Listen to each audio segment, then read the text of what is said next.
آج ہم جماعت نہم اور دہم جماعت کی لازمی اردو کے فہرست افسانوی ادب میں سے سبق سیانہ بادشاہ کا مطالعہ کریں گے، جس کے مصنف ڈاکٹر نبی خان بلوچ ہیں۔ ان کی ولادت 1917 میں ہوئی اور وفات 211 میں ہوئی۔ ڈاکٹر نبی خان بلوچ سندھ کے ایک گاؤں جعفر خان نگاری ضلع سانگڑ میں پیدا ہوئے۔ آپ ابھی 6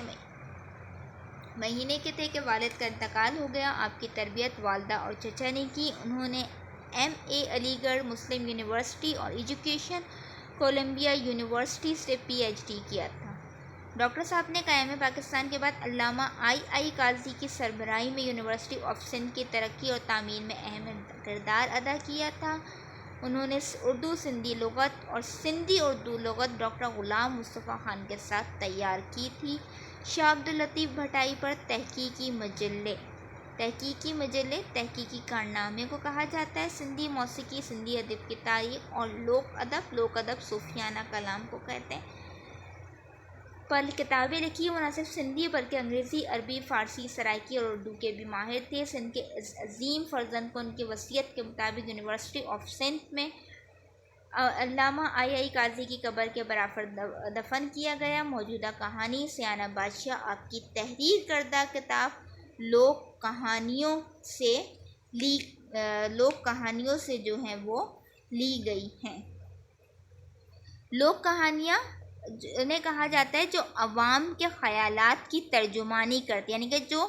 کسی تحریری شکل کے بجائے سینہ بسینہ ایک دوسرے سے چلتی ہوئی آ رہی ہوتی ہیں، انہیں لوک کہانیاں کہتے ہیں۔ وہ کہانیاں جو ایک سے دوسرے اور دوسرے سے تیسرے، تیسرے سے چوتھے فرد میں چلتی ہوئی آ رہی ہوں نسل در نسل، انہیں لوک کہانیاں کہا جاتا ہے۔ سیانہ بادشاہ، سیانہ کے معنی عقل مند کے ہوتے ہیں۔ ایک عقل مند بادشاہ کی کہانی ہے جس میں کہ ایک ساہوکار نے اپنے بیٹوں کے درمیان اپنی دولت کی منصفانہ تقسیم کر دی تھی، لیکن وہ تقسیم ایسے کی تھی کہ اس کے بیٹوں کو اس کے مرنے کے بعد وہ تقسیم سمجھ ہی نہیں آئی کہ ہمارے باپ نے جو ہے وہ کس طریقے سے جو ہے وہ تقسیم کی۔ تو اس سلسلے میں یا اس تقسیم کو اس مسئلے کو سلجھانے کے لیے ایک بادشاہ نے ان سے مدد کی، اور اس بادشاہ کو ایک عقل مند بادشاہ نے اس معمے کو جو ہے وہ حل کیا تھا۔ ایک شخص تھا جس کے پاس بے شمار دھن و دولت، بے شمار مال و دولت تھی، بے شمار جائیداد تھی۔ اس کے 4 بیٹے تھے۔ ایک بار وہ سخت بیمار ہوا، بہت علاج کرایا لیکن کوئی فائدہ نہیں ہوا۔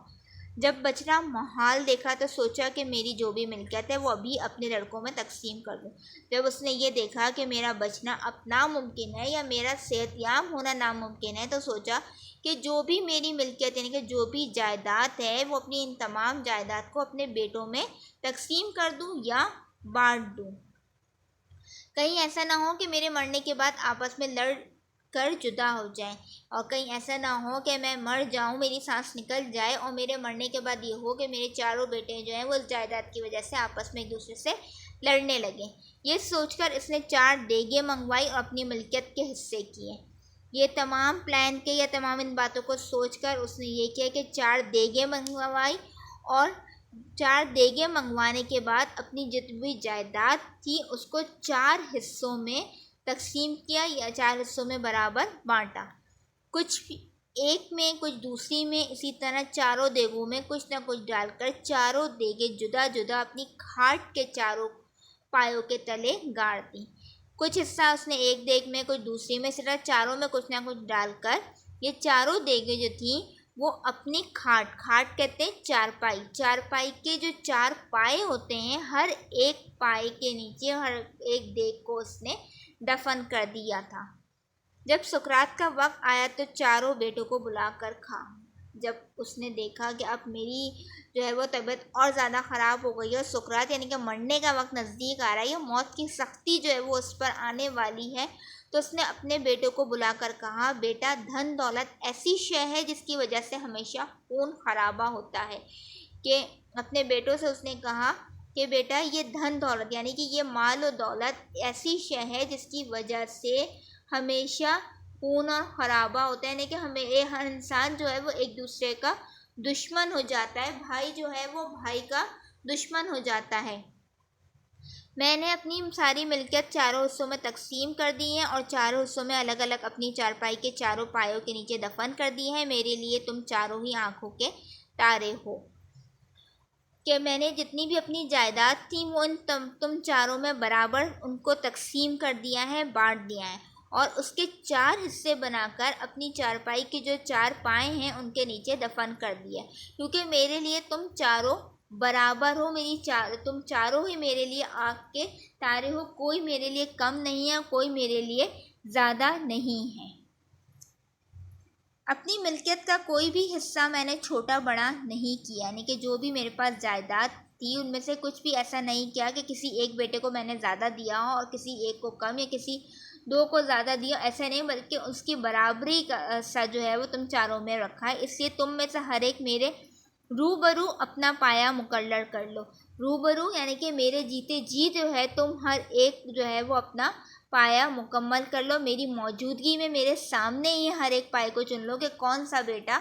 کون سے پائے کی طرف یا کون سا پایا لینا چاہتا ہے، اور میرے مرنے کے بعد ان کے نیچے جو بھی گڑا ہوا ہو سو کھود کر نکالا، اور میرے مرنے کے بعد اس کے نیچے سے یعنی کہ جس پائے کو تم منتخب کر رہے ہو اس پائے کے نیچے سے جو اس گھڑے میں جو بھی تمہیں ملے وہ تمہارا ہوگا۔ لڑکوں نے باپ کی یہ بات منظور کر لی، پھر قرآن اندازی کر کے ہر ایک نے اپنا اپنا پایا مقرر کر لیا۔ لڑکوں نے اپنے باپ کی اس بات کو مان لیا اور جو ہے وہ قرآن اندازی کر کے، قرآن اندازی کہا جاتا ہے کسی بھی جو جائیداد ہو یا کوئی بھی چیز ہو اس کی تقسیم کے لیے قرآن اندازی جب کی جاتی ہے، قرآن اندازی کوئی بھی پھانسے یا پرچی کے ذریعے قسمت کا فیصلہ جو ہے وہ کیا جاتا ہے، تو ہر ایک نے اپنی قسمت پہ چھوڑ کے پائے کو منتخب کر لیا۔ جب ساہوکار مر گیا تو چاروں بھائیوں نے کھاٹ کے اپنے اپنے پائے تلے سے زمین کھودی۔ جب ساہوکار یعنی کہ ساہوکار کہتے ہیں وہ شخص جو دوسروں کو قرضہ دیتا ہے سود کی بنیاد پہ، جب وہ مر گیا تو اس نے اپنے پائے تلے یعنی کہ جس بھائی نے جو پایا چنا تھا اس کھاٹ اس چارپائی کے نیچے سے زمین کھودنا شروع کر دی، دھن کی دیگ باہر نکالی اور جو مال و دولت کی دیگ تھی اس نے ان کو باہر نکالا۔ دیکھتے کیا ہے کہ ایک دیگ میں ہیرے اور جواہرات رکھے ہیں، دوسری سونے سے بھری ہے، تیسری چوتھی میں کچھ بھی نہیں ہے، ایک میں صرف مٹھی بھر مٹی پڑی ہے اور دوسری میں 2-4 سوکھی ہڈیاں ہیں۔ اب جو چاروں بھائیوں نے اپنے اپنے حصے کی دیگیں نکالی تو ایک کے دیگ میں ہیرے جواہرات آئے، دوسرے کے سونے سے بھری ہوئی دیگ ملی، تیسری اور چوتھی دیگ میں جو تھی وہ صرف کچھ بھی نہیں تھا، ایک دیگ میں ایک بھر مٹھی تھی اور دوسری میں 2-4 سوکھی ہڈیاں تھیں۔ جن لڑکوں کو ہیرے جواہرات اور سونے کی دیگیں ملی وہ بہت خوش ہوئے کہ ظاہر سی بات ہے انہیں مال و دولت مل گیا تھا، لیکن وہ لڑکے جو مٹی اور ہڈیوں کی دیگیں ملی وہ سخت ناراض ہوئے اور بھائیوں سے کہا اس مٹی اور ہڈیوں کو ہم کیا کریں گے، ہم اصل ملکیت سے ضرور حصہ لیں گے۔ اس پر پہلے 2 بھائیوں نے کہا،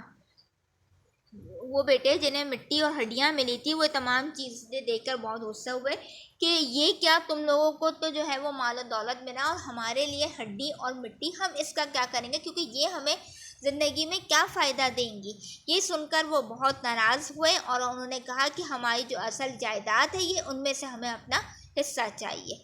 اس پر پہلے 2 بھائیوں نے کہا کہ بابا اپنے ہاتھوں سے ملکیت تقسیم کر کے گئے اور تم نے خود وہ ملکیت قبول کی تھی، اپنی خوشی سے اپنے پائے مقرر کیے تھے، اب کیا ہوگا، اور تم لوگوں مطلب بابا نے یعنی کہ اس کے والد نے اپنے سامنے تم کھڑے ہو کے جب وہ زندہ تھے اور اسی وقت یہ پائے منتخب ہو گئے تھے تو اب تمہیں کون سا حصے مانگتے ہو، کیونکہ وہ ملکیت تو تم نے خود قبول کی تھی اور خوشی سے اپنے پائے مقرر کیے تھے۔ آخر ان کی لڑائی کو کہا جاتا ہے بڑھنے لگی اور یہ بات 4 معتبر لوگوں تک پہنچی، معتبر لوگوں عزت دار لوگوں تک پہنچی، لیکن وہ کسی بھی فیصلے پر نہ پہنچ سکے، بولے اس میں کوئی راز ہے لہٰذا کسی دانا شخص سے انصاف کراؤ۔ جن لوگوں تک یہ بات پہنچی وہ بھی اس فیصلے کو یا اس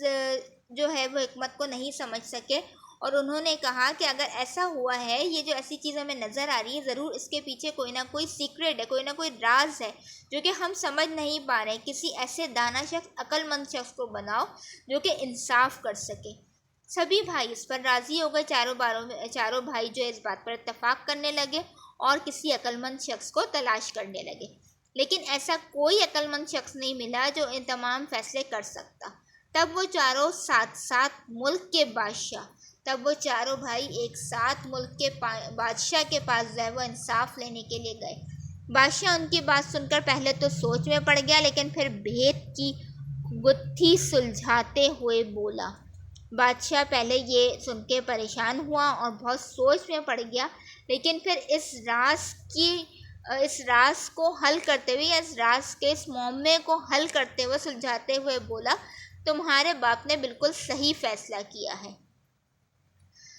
ہیرے جواہر والا ہیرے جواہر لے لے اور سونے والا سونا لے لے، جسے مٹی کی دیکھ ملی ہے وہ باپ کی زمین سنبھالے، اور جسے ہڈیاں ہاتھ آئی ہیں وہ چوپائے مال کا مالک ہے۔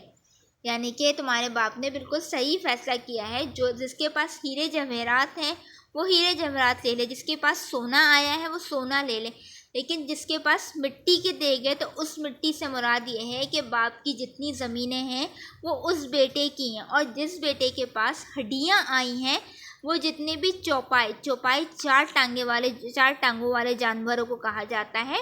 جو وہ جانور جو کہ چار ٹانگوں پر کھڑے ہوتے ہیں انہیں کہا جاتا ہے میملز جو ہوتے ہیں انہیں، تو وہ ان چوپائے جانوروں کا مالک ہے۔ بادشاہ کا یہ فیصلہ سن کر چاروں بھائی بہت خوش ہوئے کہ یہ فیصلہ جب بادشاہ نے دے دیا تو وہ چاروں بھائی بہت خوش ہو گئے اور اس کی شکر گزاری کرنے لگے، یعنی کہ اس کے شکر گزار کرنے، اس کا بہت زیادہ شکریہ ادا کرنے لگے۔